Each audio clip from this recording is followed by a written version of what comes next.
C'est quoi ton problème? Fils de pute de merde, de fils de pute, de pute, de fils de pute de merde. Je suis pas musicien, moi je suis griot. Je chante ce que je vois, ce que je vis, ce que j'entends. L'état de mon pays, ça me gonfle, ça me saoule, ça m'énerve. C'est quoi ton problème? Fils de pute de merde, de fils de pute, de fils de pute de merde.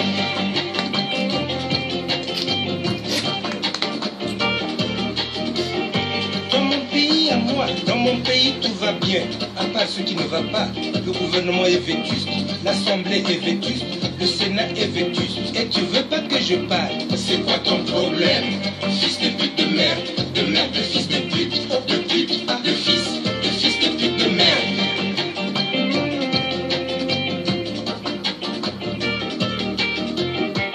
Ngeke musicien, funge yimba mambia boala, ngeka la mambia peu, samna bamfumu, ba aussi, bakuwa, ngeke yimba kaka, bani ya bamfumu. C'est quoi ton problème? Fils de pute de merde, de fils de pute, de fils de pute de merde.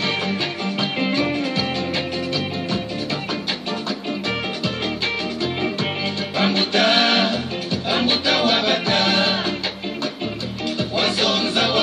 C'est pas parce que je m'appelle Bangeso Youssou Band que je ne suis pas le fils de la nation. Voilà.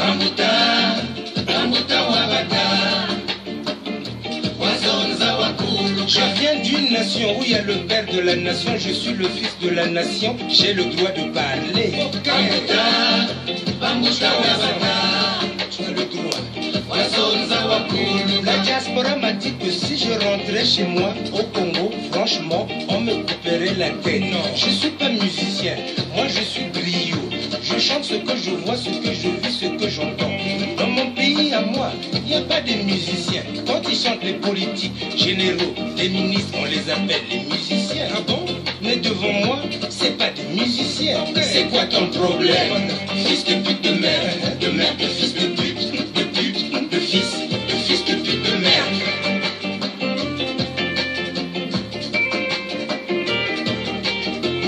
J'ai été à l'école, je sais lire, je sais écrire, laissez-moi réfléchir.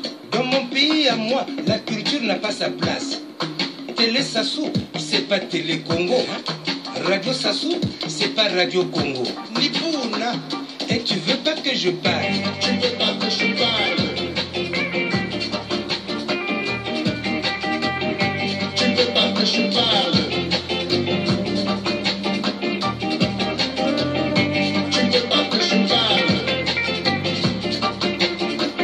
C'est quoi ton problème? Fils de pute de merde, de fils de pute, de fils de pute de merde. Tu veux pas que je parle? C'est quoi ton problème? Fils de pute de merde, de fils de pute, de fils de pute de merde. Tu veux pas que je parle? C'est quoi ton problème? Tu veux pas que je parle? Yemba. C'est quoi ton problème? Tu veux pas que je parle? C'est quoi ton problème? Tu veux pas que je parle?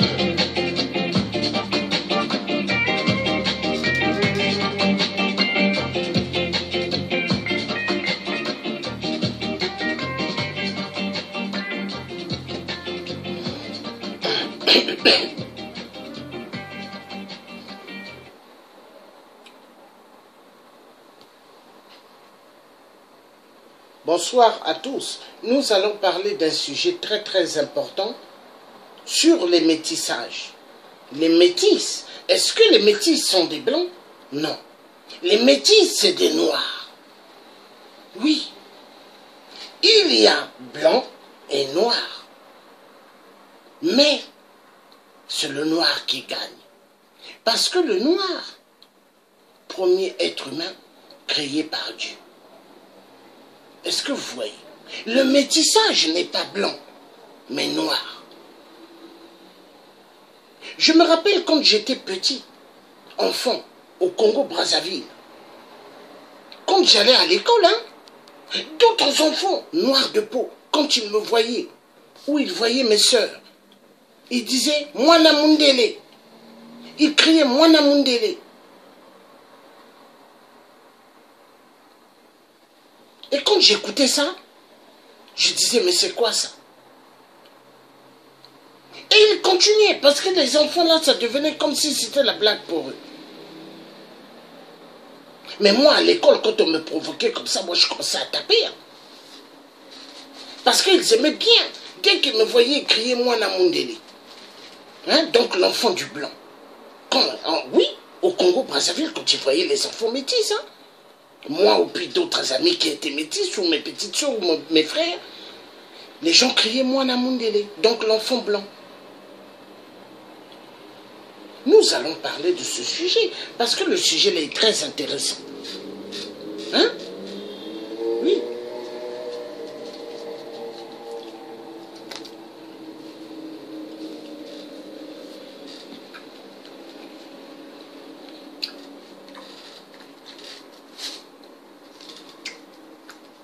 Il y a des gens qui sont allés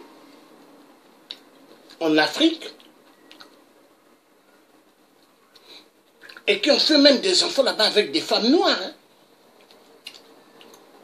Des Chinois, des Japonais, des Vietnamiens. Mais ils tuent les enfants, ils les tuent.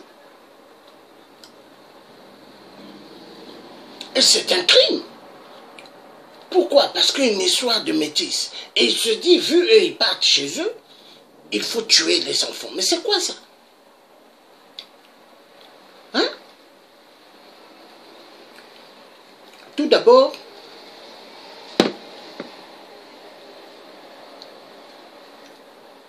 on va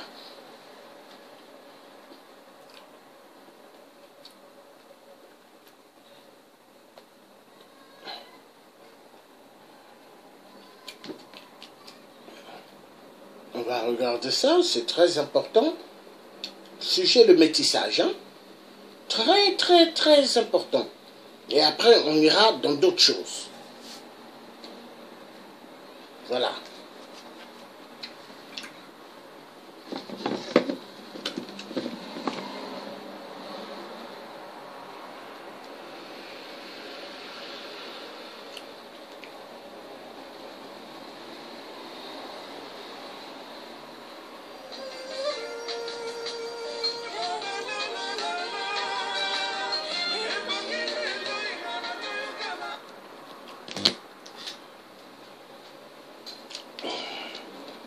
Ah oui, hein?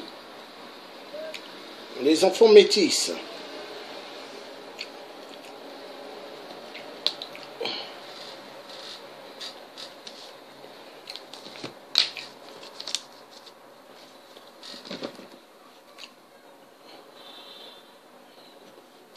Donc,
voilà. On va suivre, c'est parti.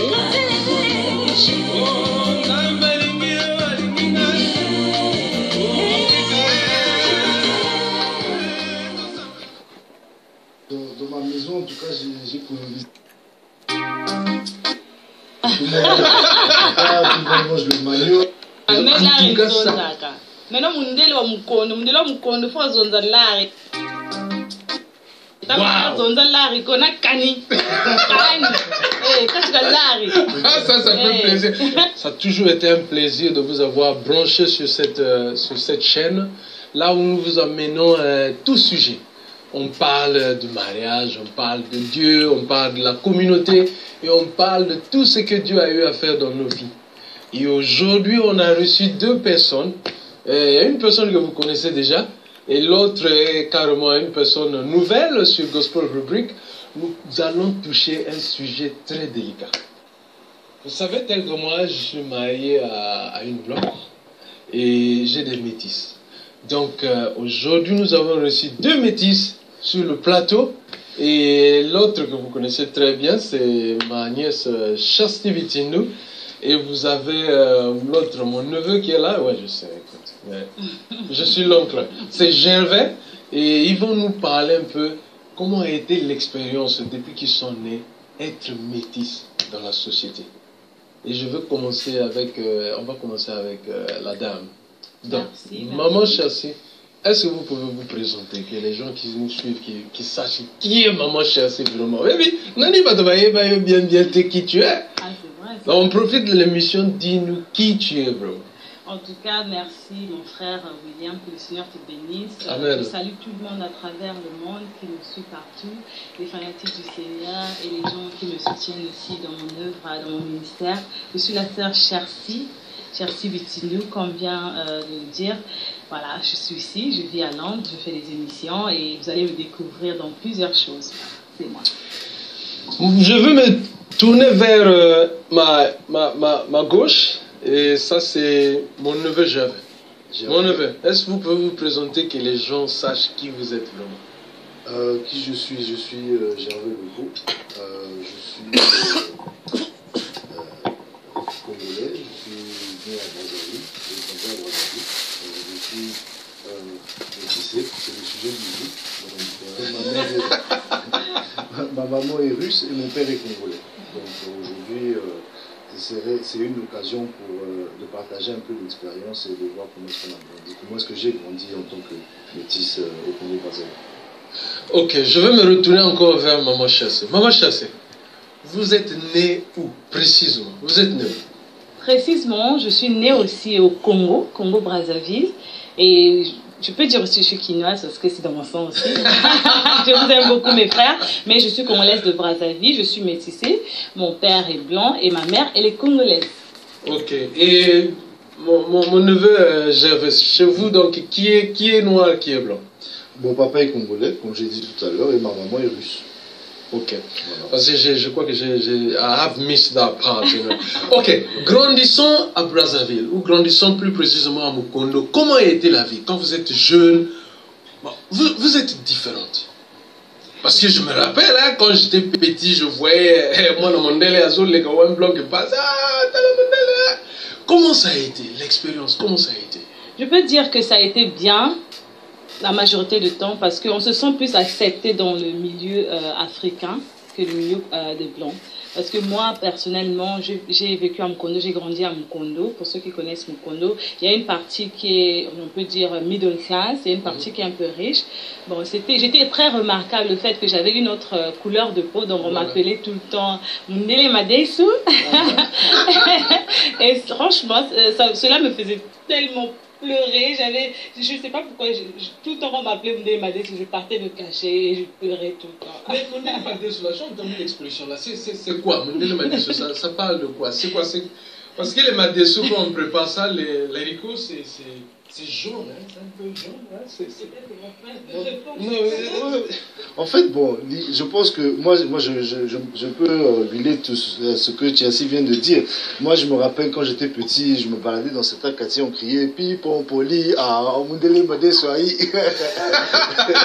Donc, vraiment, sur le coup, je me rappelle quand j'étais adolescent, je grandissais, ça ne me plaisait pas du tout. Souvent, je n'allais pas jusqu'à pleurer peut-être, mais souvent c'était les petits enfants qui le faisaient. Et puis bon, j'essayais d'ignorer un peu et puis de passer quoi.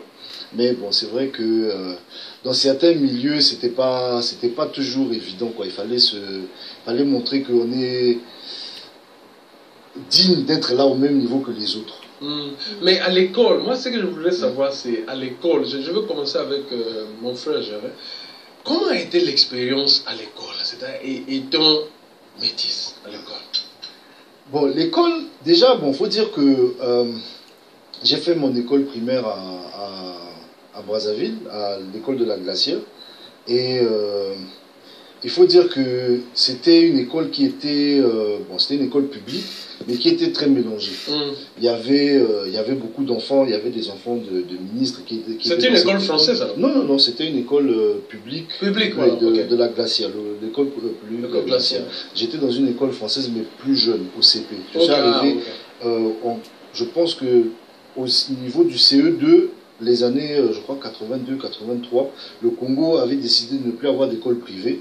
C'était un pays marxiste, donc tout le monde allait dans les écoles publiques. Donc on est parti en ce moment-là dans tout ce qui était dans les écoles privées, à part Saint-Exupéry, l'école française, et puis peut-être le SNED qui sont restés, mais la majorité des personnes sont allées dans les écoles publiques. Et là, c'était très mélangé, il y avait il y avait de tout le monde. Mais dans certaines classes, moi j'ai fait le CE1 jusqu'au CM2, dans le groupe de classe, il y avait des personnes qui nous regardaient un peu peut-être avec... déjà, il y avait beaucoup de métis, il faut dire. Ouais. Il y avait beaucoup de métis. Et on passait facilement... Bon, il fallait tout le temps qu'on soit protégé d'une certaine manière. Quoi. Voilà. Tu vois, il fallait qu'on s'entoure des bonnes personnes. Voilà, parce qu'on ne passait pas inaperçu. Même avec les professeurs, il y avait toujours des traitements un peu différents et tout ça. Donc, quand l'école... Parle-nous un peu de l'école. Tu es allé où à l'école? Comme je disais, j'étais à la Glacière, l'école primaire. La Glacière, c'est vers Bakongo. C'était une école primaire, en tout cas, on avait beaucoup de bons maîtres là-bas. Je me rappelle de chef Moussounsar, chef Jean. T'as une bonne mémoire. T'as une bonne mémoire. Chef Jean. Donc on les appelait des chefs. Ouais, c'était comme ça. C'était les cuisiniers ou quoi? Non. Les cuisiniers. C'était nos maîtres, nos assistants. Les cuisiniers. Voilà. Ils nous apprenaient à être ceux qui ont contribué à notre développement. Mais c'était intéressant. Je veux dire qu'on était à l'école primaire, je me rappelle, c'était l'école des pionniers. Ouais. Et on avait fait un sketch à l'école primaire et on avait fait, c'était sur l'apartheid. Et on avait fait donc, on avait un Nelson Mandela. Et on a jugé Nelson Mandela. On avait donc. Guilty quoi. Guilty, oui, évidemment. Donc on a fait comment on appelle ça, la pièce de théâtre, c'était fait par nos professeurs. Voilà. Et ils avaient pris tous les métis comme étant les juges. Tous les métis, c'était les juges et les avocats. Et ça n'a pas gaspillé ta réputation même après le sketch. Non, moi j'étais le président de la cour. À un moment donné, parce que l'émission s'était filmée à la télé Congo, on est passé à la télé Congo, l'émission des pionniers. Ah bon, ça? Oui. Ça c'est en quelle année comme ça? C'était dans les années, je crois, 86, 87. 86, 87, j'étais à Pointe-Noire. 86, j'étais à Pointe-Noire. Mais on a fait le tour de Brazzaville, on a gagné plusieurs prix avec le sketch et tout ça, mais c'était tous les métis qui étaient les juges, les avocats. Moi, j'étais le président de la cour et je me rappelle quand je me baladais dans Brazzaville, j'allais faire le cours avec les parents, il y a des gens qui m'appelaient Monsieur le Président, Monsieur le Président. C'est funny. C'était intéressant. Et maintenant, si je me retourne vers Maman Chasté. Maman Chasté, comment a été ton expérience étant métisse dans ton quartier? Parce que Mukondo, c'est un Brixton, hein? C'est un Brixton. À part le Brixton de Bakongo, mais c'est un petit Brixton quand même aussi. C'est comme je disais, les gens m'appelaient Mundele Madesu, oui, mais je passais plus de temps à l'église. Comme ma grand-mère était diacre, voilà, c'est la défunte Tebani Marthe, elle est décédée. Et ça, c'est du côté de maman ou... Oui, du côté de maman, puisque j'ai grandi à Mukondo, voilà, du côté de avec ma grand-mère.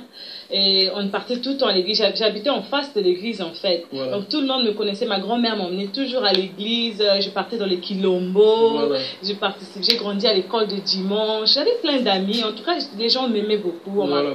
J'étais comme l'enfant de tout le monde. Je pouvais aller chez le voisin manger. Donc, je pouvais marcher comme ça toute la journée. On ne sait pas là où je suis. Wow. Personne, ouais, parce qu'on sait qu'elle est quelque part safe, parce que tout le monde vraiment m'aimait dans le quartier, on me prenait comme le Mundele du quartier. Voilà, quoi. quoi. Ouais. Mais c'était bien. Franchement, c'était bien.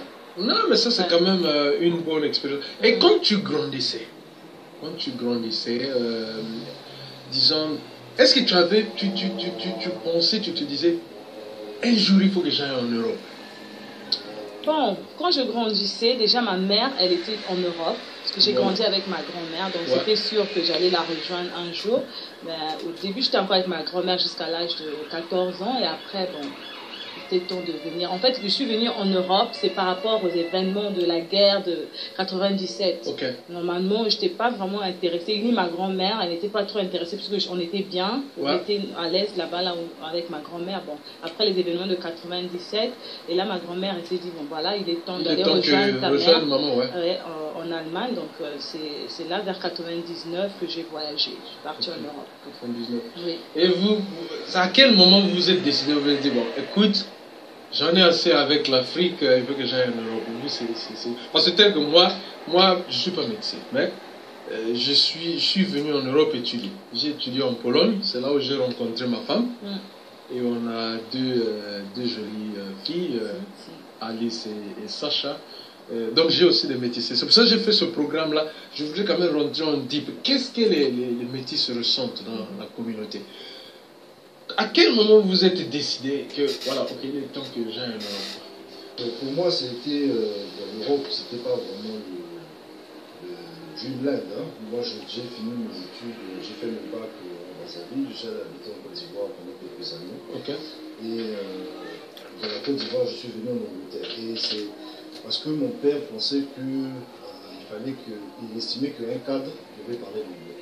Voilà quoi. Donc il s'est dit que bon, si mon enfant est en Côte d'Ivoire, bon, il peut faire ses études supérieures. Au lieu qu'il aille en France comme tout le monde, on va l'envoyer en Angleterre, comme ça il pourra apprendre la langue. La langue, ouais. Comme ça. Voilà. Maintenant, par rapport à notre sujet, on parlait du métissage. En grandissant au Congo, en tant que métis, la vie était souvent un peu plus facile, comme tu as assez à dire. Il y a beaucoup d'endroits où on pouvait passer plus facilement, on ne faisait pas forcément la queue. On avait toujours un petit traitement de faveur. Un privilège, Un privilège, Oui. voilà. On avait toujours un privilège. Maintenant, il y en a qui ont peut-être abusé, il y en a qui Du privilège, ouais. privilège, mais ça, c'est pas le sujet d'aujourd'hui. Mais il y avait, ça existait quand même, c'était plus facile d'avoir certains rapports avec des personnes, tout ça, c'était toujours un peu plus évident.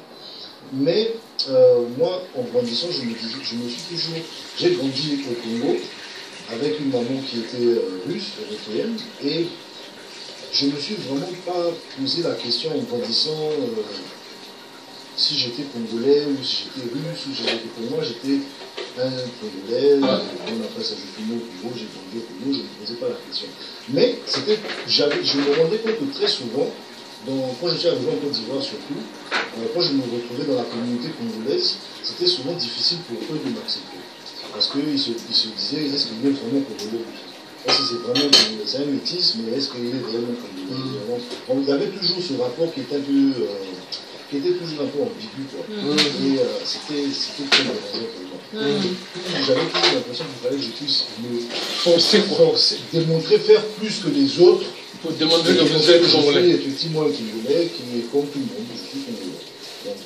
Donc il te traitait plus comme russe, quoi. Non, pas forcément comme russe, mais plutôt comme... Mais un peu, tu es différent. Tu es différent.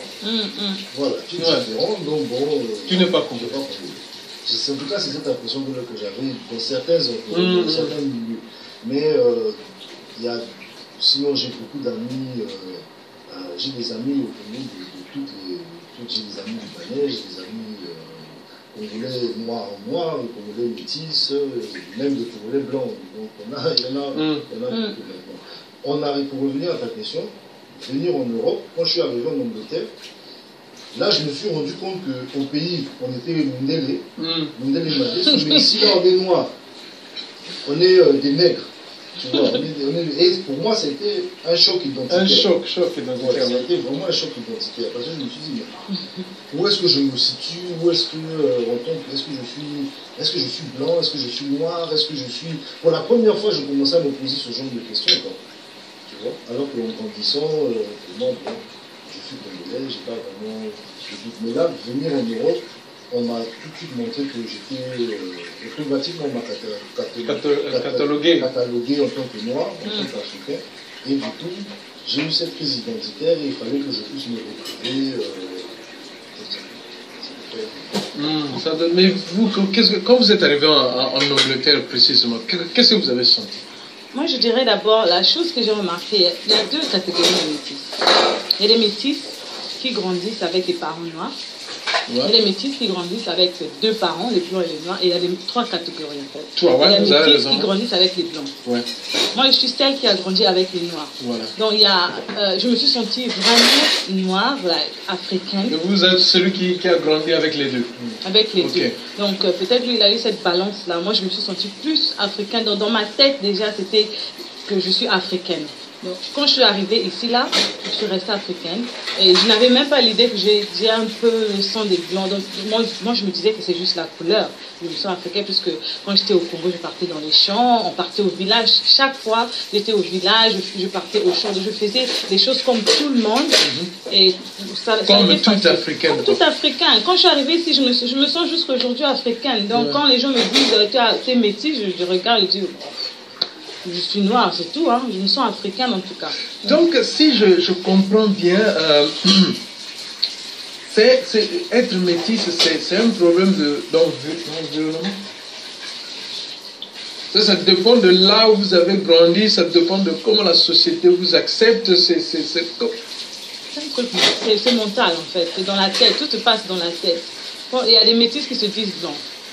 Ouais. Il y a des métisses, franchement, moi j'ai rencontré des copines qui me disaient ah non, moi je suis métisse, je peux pas sortir avec un noir, moi je sors seulement avec un blanc. Et elles se comportent vraiment comme des blanches parce qu'elles ont grandi avec et I don't blame them. Okay. Mais moi par contre, franchement le côté blanc, désolé, je n'ai pas sans moi à l'intérieur. Ouais, okay. C'est juste. Mais ça c'est une très bonne expérience. Hein. C'est pour cela que j'ai amené ce débat là. Parce que, comme je vous ai dit, j'ai deux métisses et je me pose la question, qu'est-ce qu'elles ressentent, quoi? Parce que tel que ma fille, j'ai deux filles. Mais une de mes filles, tu verras que la majorité de ses amis, c'est des English. Donc, tu vois, Et parlons un peu du côté du boulot. Vous allez au boulot tous les jours. Comment vous vous sentez? Comment vous sentez vos amis au boulot? Maintenant, vous avez grandi, l'église, vous pouvez parler, vous exprimer. Comment ça se passe dans la société actuellement? Un exemple au boulot, là, écoute, qui vont avec vous au lunch? Pour ma part, en tout cas, je dois dire que le boulot, c'est vraiment pas un problème. On m'a jamais catégorisé en tant que noir,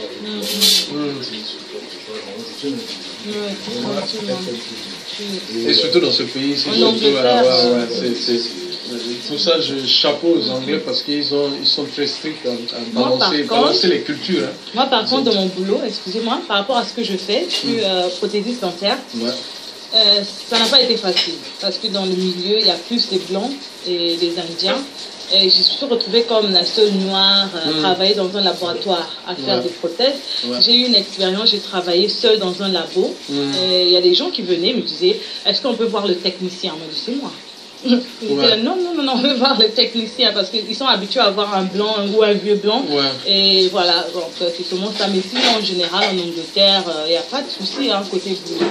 Il n'y a pas de souci. Mais non, sinon, ça dépend des boulots en fait, ça dépend des endroits. De manière générale, ça passe. Non, mais ça... Et là où vous êtes là,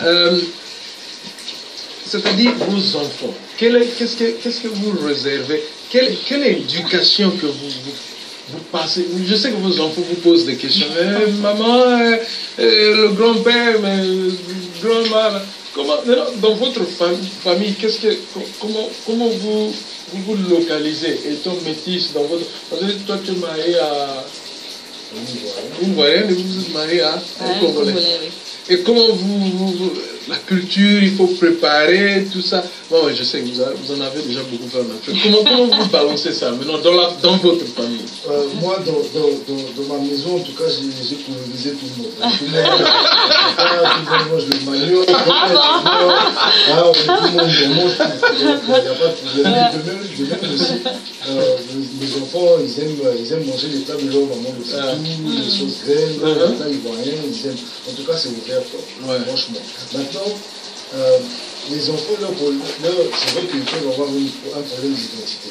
Après, parce que bon, ils sont dans les maisons avec des parents africains et ils sont à l'école dans un système qui est différent et qui font tous les jours. Et maintenant, c'est à nous de mettre la balance, de balancer, quoi, de donner nos valeurs. Mais en tant que chrétien aussi, la formation principale, c'est la parole de Dieu. C'est enseigner ces enfants-là dans la parole de Dieu. Et ensuite, lorsque le Seigneur a fait son travail dans leur vie, ils seront capables de se développer de n'importe quel moment sans aucun souci. Ça c'est vrai. Et vous, Chassou, vous avez combien? Vous avez deux enfants, non? Oui, j'ai 2 enfants. Moi, je pense que mon mari est plus blanc que même congolais. Parce que pourquoi je le dis? Parce qu'il est né et grandi en Europe. Moi, je suis du Congo, donc moi, je suis plus africaine que lui, donc je reste avec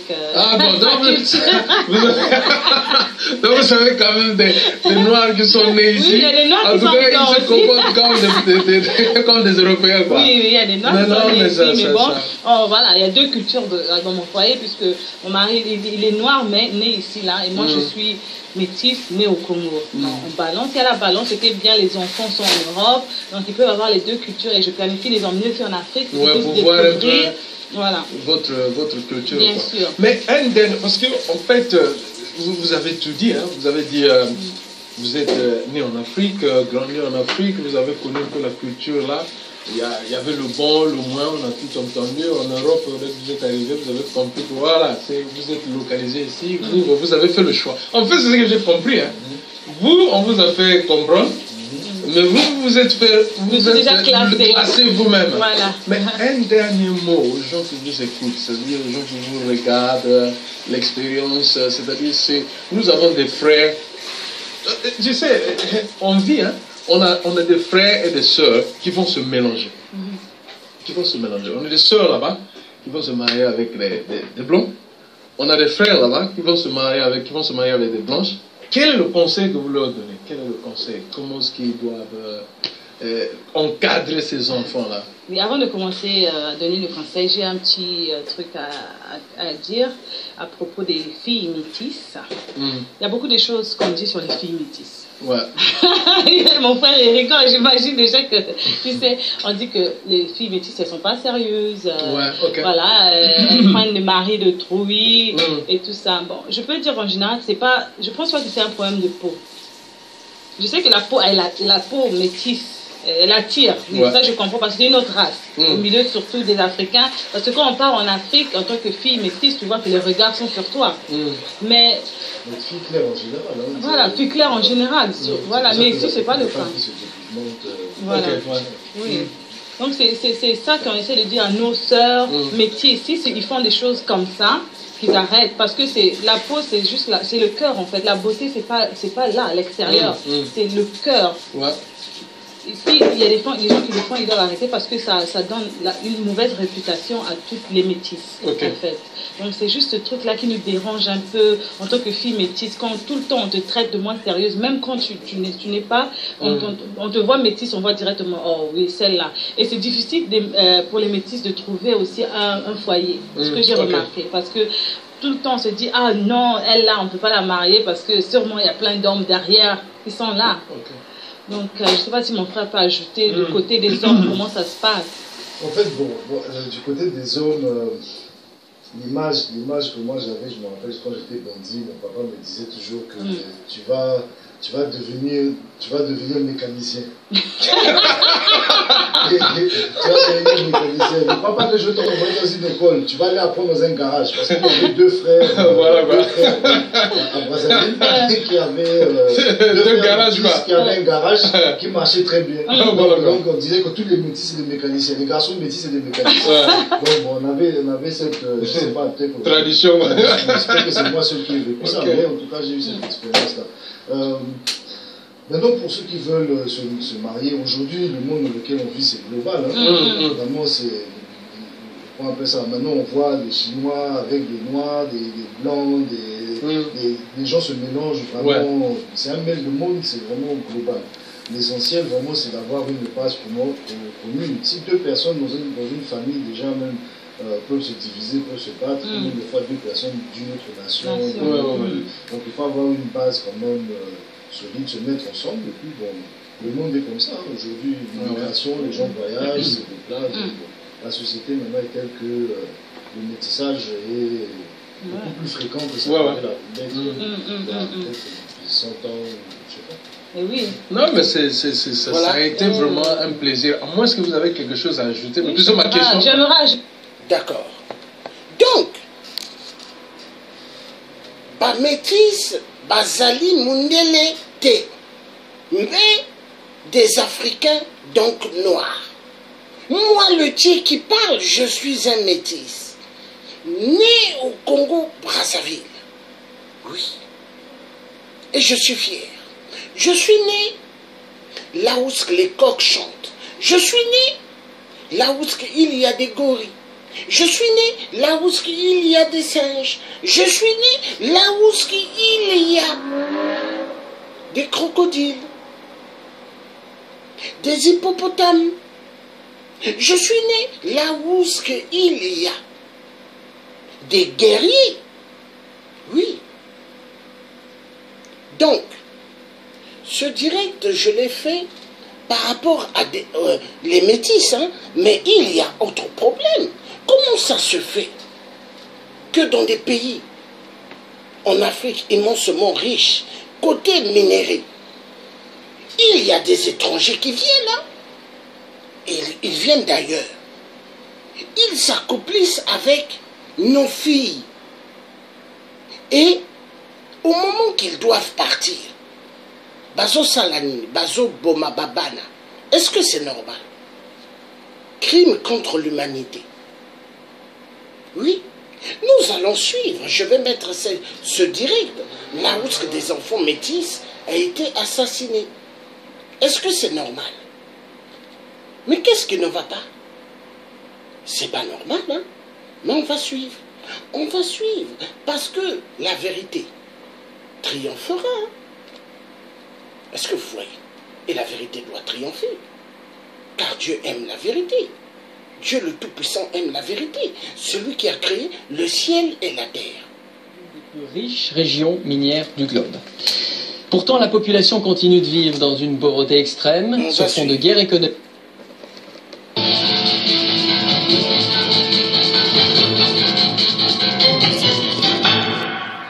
Bienvenue dans Reporter. Cette semaine, nous partons au Katanga, province du sud-est de la République démocratique du Congo, l'une des plus riches régions minières du globe. Pourtant, la population continue de vivre dans une pauvreté extrême, sur fond de guerre économique attisée par l'arrivée de la Chine et de ses milliards de dollars. Dans les années 70, ce sont les Japonais qui avaient jeté leur dévolu sur le cuivre et le cobalt du Katanga, un souvenir douloureux pour les femmes de la région qui ont eu des enfants avec ces hommes de passage. Arnaud Zeitman et Marlène Rabot les ont rencontrés, ils nous racontent leur histoire. Ces femmes affirment avoir vécu une expérience terrible. Pour le prouver, elles nous emmènent au cimetière de leur village. À côté des tombes entretenues, il y a celles laissées en friche. Et c'est les Japonais, l'enfant des Japonais. Selon ces femmes, ce sont les tombes des enfants qu'elles ont eues avec des hommes japonais et qui furent tués systématiquement après leur naissance. Yvonne retrouve la tombe de son enfant. Gina, c'est le nom des enfants qui est mort. Yvonne nous emmène chez elle, afin de nous en dire plus. Le docteur japonais a pris mon enfant et est entré là où étaient ses amis docteurs. Moi, je suis restée à l'extérieur. Ils se sont parlé et lorsqu'ils sont sortis, nous sommes entrés dans le véhicule et nous sommes partis. Le lendemain, l'enfant était mort. Et vous? On a passé la nuit avec l'enfant, il allait bien. Je l'ai laissé avec son père japonais. Je suis allée chercher de l'eau et lorsque je suis revenue, l'enfant était affaibli. On est parti à l'hôpital. L'enfant est mort ensuite. J'ai 8 enfants qui sont vivants. Seul le japonais est mort. J'ai eu un enfant avec un japonais qui est mort. J'en ai eu encore 7 qui sont vivants. J'ai eu un enfant japonais qui est mort, mais 7 autres enfants sont vivants. Y a-t-il eu des infanticides? Peut-être. Mais il y a aussi des enfants métis japonais bien vivants, comme Nana. Elle a grandi cachée. Aujourd'hui, elle se dit rescapée. On était en brousse parce que nos grands-pères, ils disaient, si vous restez en ville, on va vous tuer. C'est parce qu'on nous a amenés en brousse. Nous sommes partis là-bas pour nous cacher. La région est riche en minerais.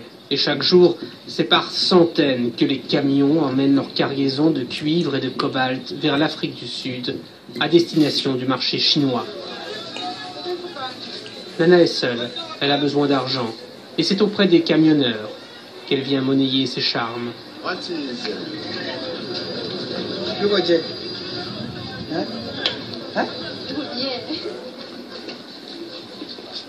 Mais Nana ne recherche pas que l'argent, elle recherche aussi la vérité sur son histoire. Alors, elle nous emmène chez un ancien collègue de son père. Bon, entrez. J'étais avec l'autre japonais au nom de Nakangawara. Il me disait que si nous les Japonais, avec vous les Congolais, quand notre femme met au monde un enfant, pour le laisser ici, bon, ça ne va pas, il faut le tuer. Quand nous tuons les enfants, nous voyons comme il est perdu, parce que là, chez nous, notre constitution n'aime pas voir les enfants qui sont dans d'autres races qui arrivent là chez nous, on doit le tuer. C'est pour cela, avant de quitter ici, il faut tuer. Et donc, vous avez vu des enfants morts? Oui, j'ai vu même à peu près 4 à 5 corps tués. Les mères ont commencé à pleurer, il faut aller enterrer. Du cuivre et du cobalt, voilà ce qui de tout temps a attiré les étrangers dans la province du Katanga. Aujourd'hui, des investisseurs chinois ont installé quelques fours pour traiter le minerai. Mais dans les années 70, ce sont les Japonais qui avaient investi massivement. 5000 tonnes de cuivre sortaient alors chaque jour de leurs installations. C'était une des plus importantes productions de cuivre du monde. Pour faire tourner le projet, pendant 10 ans, plus d'1 millier de travailleurs japonais se relayent. Des hommes seuls, venus sans leur famille. Tout ça, c'est les camps. Hein. De gauche à droite, partout là, jusque là. Auguste là-bas, il était très strict. Un Japonais qui ose amener une femme là-bas, il était d'office expulsé vers le Japon. Ah, pour ce côté-là, j'étais strict. Ouais. Les loisirs en dehors du camp. Est-ce qu'ils respectaient ça, les travailleurs japonais? Oui, oui, ils respectaient ça. Ils respectaient. Là, sans faute. Là, au moins, je leur donne un coup de chapeau. Ouais.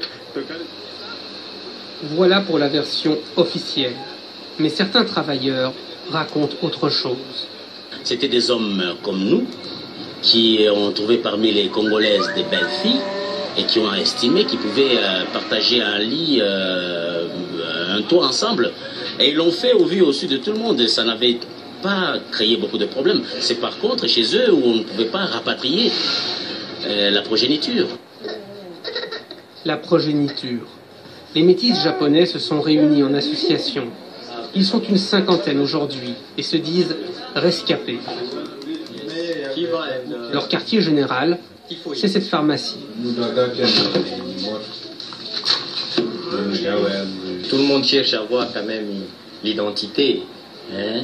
Mais si nous allons à l'hôpital, on dirait que nous ne sommes pas nés ici. On n'a pas de traces. Il n'y a pas de traces de vos naissances? Il n'y a pas. Donc vous n'avez pas d'acte de naissance, vous? Il n'y en a pas. Et vous, un acte de naissance, vous en avez? La naissance à l'hôpital? Ah non. Ce qui éliminait nos enfants, surtout, c'est quand vous allez à l'hôpital, là c'était facile. Alors avec nos grands-parents, c'était difficile de nous amener à l'hôpital.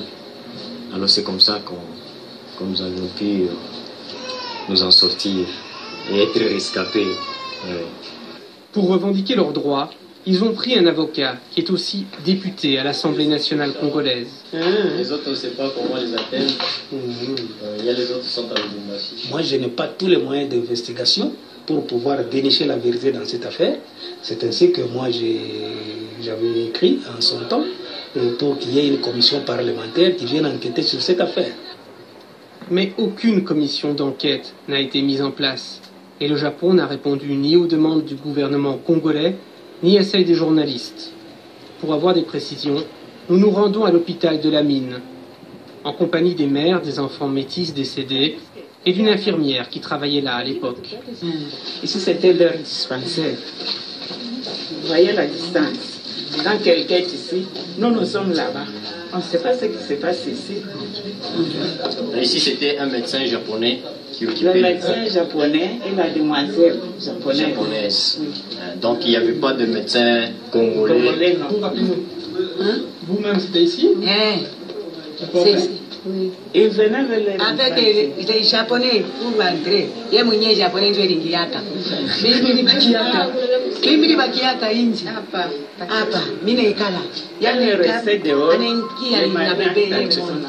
C'est le Japonais lui-même qui amenait l'enfant, qui entrait avec l'enfant à l'intérieur. Et la maman restait dehors. Donc on la soigne aujourd'hui et demain, après, l'enfant est décédé. Vous n'aviez pas des doutes parfois ou des suspicions sur leur comportement, ces médecins? Non, en tout cas non. Parfois, au moins, si elle revenait chez nous de nous parler quelque chose, on allait savoir qu'est-ce que... Mais elle ne venait pas. Nous, on savait que l'enfant est décédé par la maladie. À l'époque, personne n'est venu se plaindre chez vous? Non. Le personnel médical dément qu'il y ait eu des morts suspectes. Et il faudrait que la République, quand il y aura le soulèvement populaire en RDC, la République, quand elle rentrera en RDC, la République démocratique du Congo, mais pour le moment, c'est République à démocratiser. Et quand le pays va être libéré, il faudrait que le gouvernement congolais de la RDC, le nouveau gouvernement, puisse porter plainte contre le Japon. Parce que ce que les Japonais ont fait en RDC, c'est un crime contre l'humanité.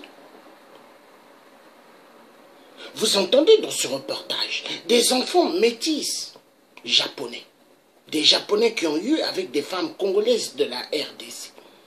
Ils les amenaient dans une salle et quand ils venaient à l'hôpital, les mamans noires restaient dehors, le papa japonais prenait l'enfant et rentrait à l'intérieur. Et ils injectaient l'enfant.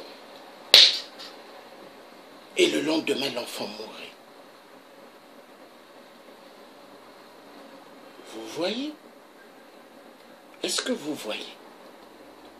Il y a problème. On va continuer ce direct, ça fait mal. Mais dans la cité où vivent les anciens travailleurs de la mine, partout, on trouve des témoins. C'est ma fillette. Comme cet infirmier à la retraite, devenu aveugle aujourd'hui. On voyait que le taux de mortalité était élevé et on se demandait pourquoi. Mais il y en a ceux qui disaient que les Japonais ne veulent pas aller et ne veulent pas laisser leurs enfants métis ici chez nous. Et alors il y avait des soupçons qu'on les empoisonnait.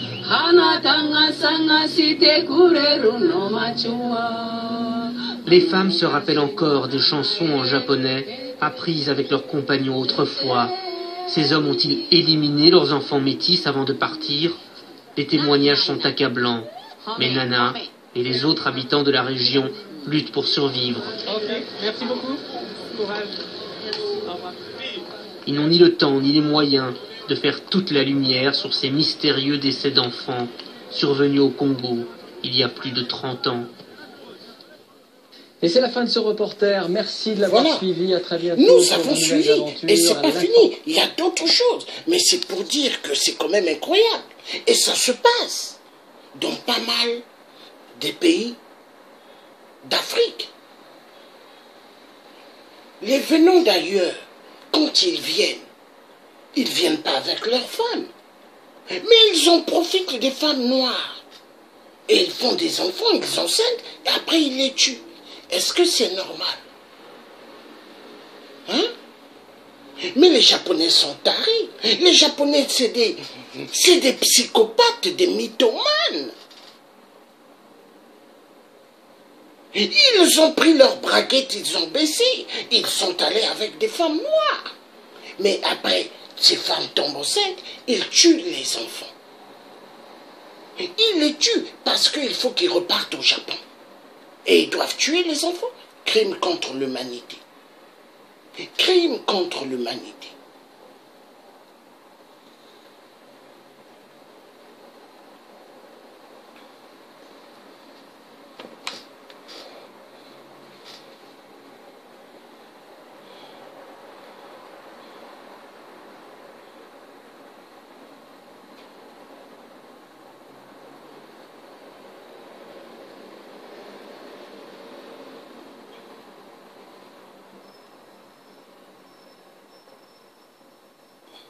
Hello and welcome to this edition of Reporters.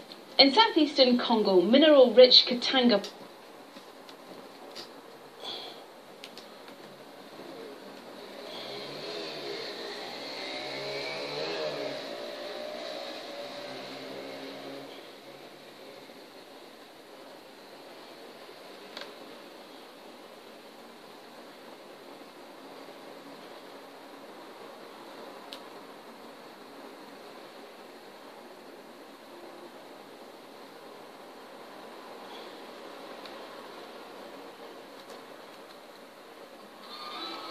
La nouvelle Miss Japon, c'est elle, Ariana Miyamoto, une métisse. La nouvelle Miss Japon, c'est elle, Ariana Miyamoto, une métisse, une première dans le pays. Née d'une mère japonaise et d'un père afro-américain de l'Arkansas, la jeune femme de 21 ans ne passe pas inaperçue dans le pays où elle est née, sur une base militaire et où elle a grandi. Avec son mètre 73, elle dépasse nettement la taille moyenne dans l'archipel, et avec sa pommade, on lui propose toujours le menu en anglais au restaurant. Pas assez nippone pour certains, la nouvelle Miss veut utiliser son élection pour attirer l'attention sur les discriminations. Au Japon, la population est très homogène et seuls moins de 2% des enfants nés chaque année sont métis. Adriana explique qu'enfant, elle avait l'habitude d'être stigmatisée, mais que ça lui a permis de s'endurcir mentalement. En tant que première Miss Japon noire, elle dispose maintenant d'un tremplin pour faire passer son message. Un message qu'elle portera aussi à l'élection de Miss Univers dans quelques mois. Voilà. Donc, nous avons vu une qui est devenue la Miss japonaise, mais une métisse.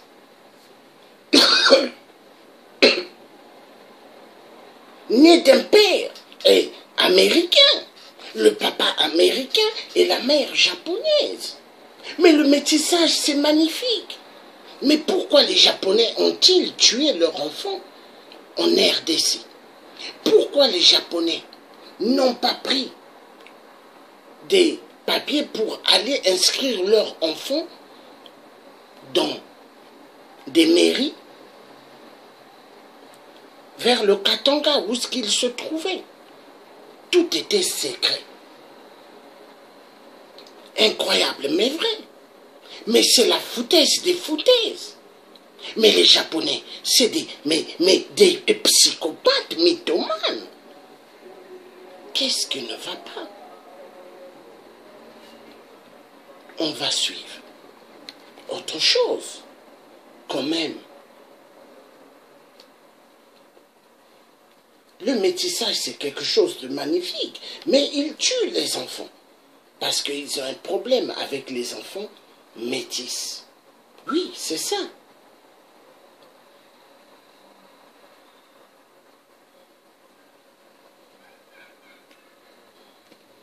Oui, c'est ça. Nous allons suivre. l'histoire les a laissés de côté, trop gênants. Eux, ce sont les métis, fils et filles nés d'un père colon belge et d'une mère congolaise, rwandaise ou encore burundaise, dans 3 pays administrés par la Belgique pendant une grande partie du XXe siècle. L'homme qui a exhumé ce scandale est avec nous ce soir en direct de Bruxelles en Belgique. Bonsoir Assoumani Boudagua, merci d'être avec nous. Vous êtes l'auteur du livre intitulé Noir, Blanc, Métis, la Belgique et la ségrégation des métis du Congo belge et du Rwanda, Urundi, 1908-1960. Cela fait désormais 20 ans que vous travaillez sur ce dossier très sensible. Qu'est-ce qui vous a lancé dans cette longue enquête au juste? L'étude et l'enquête que j'ai menée est le résultat d'une démarche intellectuelle que j'ai amorcée en 1986 à la suite de 2 événements sans lien apparent. D'abord, l'arrestation d'un député belge, Madame Anne-Marie Lizin, à Alger, où elle essayait de kidnapper, avec l'aide d'un journaliste, les enfants d'un couple mixte belgo-algérien. Pendant la même période, un jeune Congolais du nom de Oscar était décédé de maltraitance par sa famille d'accueil. J'ai aussitôt pensé à 2 filles métisses, les enfants de ma cousine, et j'ai entrepris à les rechercher. Et leur maman m'a finalement donné le témoignage m'indiquant que l'une d'elles avait été enlevée de l'orphelinat de Savé pour être conduite en Belgique pour y être adoptée, et que l'autre était quelque part en Belgique, mais qu'elle n'avait pas les nouvelles. Aussitôt que j'ai retrouvé les 2 filles, l'une d'elles m'a aussitôt dit qu'elle avait un bon souvenir de sa mère. Elle est partie à sa recherche au Congo. L'autre, par contre, m'a dit que sa mère l'avait abandonnée et que de ce fait, elle ne souhaitait pas du tout avoir de contact quelconque avec sa famille africaine. J'ai voulu comprendre pourquoi les enfants, qui n'étaient pas orphelins, ni de père ni de mère, s'étaient retrouvés à Savé au Rwanda dans un orphelinat pour métis. J'ai voulu comprendre ce qu'a été le sort des métis du Congo belge et du Rwanda-Urundi pendant la période coloniale. Et de proche en proche, j'ai lu, j'ai recueilli quelques témoignages et je suis tombé sur les archives du ministère des colonies, archives inédites, dans lesquelles j'ai pu me rendre compte que cette page était une page occultée, qu'était une page oubliée et méconnue, une véritable affaire d'État. Et je pourrais expliquer pourquoi je la considère personnellement comme étant une affaire d'État. Justement, vous allez nous expliquer cela et vous allez nous dire pourquoi cette page de l'histoire est tombée dans l'oubli. Mais d'abord, pour bien se faire une idée, on va regarder un reportage de notre partenaire belge, la RTBF. Il est signé Régis Derat, regardez. Ce sont des images rares, filmées à Savé, au Rwanda, dans les années 50. Tous ces enfants sont métis, nés d'un père colon et d'une mère africaine. À l'époque, on les appelle les mulâtres. Pas vraiment blancs, un peu trop noirs au goût du colonisateur qui décide alors de les placer tous dans des orphelinats spécialement conçus pour eux. Ils sont arrachés à leur mère, coupés de tout contact. On a enlevé les enfants, on les a menés à Savé. Donc nous, les enfants c'est nous, parce qu'on était 4 de la même maman et du même père. Je ne pense pas, je ne me souviens pas avoir reçu de la visite de ma maman. Je pense qu'elle n'avait aucun droit vis-à-vis de l'orphelinat. Car cacher les métis devient le leitmotiv des colons belges. Ils les considèrent comme les enfants du péché, comme une dégénérescence de la race blanche. Quel que soit leur âge, les enfants doivent rejoindre les instituts. Vous voyez, il y a des Belges, les Belges, mais c'est des psychopathes mythomanes. Ils ont baissé leurs braquettes. Et ils ont eu des relations avec les belles dames noires. Et après, ils amènent les enfants et ils les cachent. Les Belges, champions des Belges. Mais toujours eux, le malheur du Congo RDC. Les Belges, on va suivre. Leurs mères sont priées de ne pas revenir. Et je vois encore la sœur qui l'a chassée d'un geste très significatif. Il n'y avait pas besoin de parler. Quand on voit ce geste-là, on a vite compris ce qu'elle voulait dire. À l'indépendance du Congo, puis du Rwanda au Burundi, le sort des métis bascule encore. Par centaines, ils vont être évacués en avion vers la Belgique, avec un billet aller simple. On prenait voilà telle personne, et puis on présentait un passeport, et subitement, alors on m'a pris. Mes frères et sœurs ont été dirigés vers d'autres personnes, mais je ne comprenais pas grand-chose. À l'arrivée, on change leur identité. Nouveau prénom, nouveau nom, nouvelle famille, comme si tout était fait pour brouiller les pistes de leur passé. On voyait des milliers d'enfants ici en Belgique en changeant leur nom, en essayant qu'ils ne retrouvent pas leurs parents. Ça ne va pas, cette histoire doit être connue de tout le monde. C'est du kidnapping.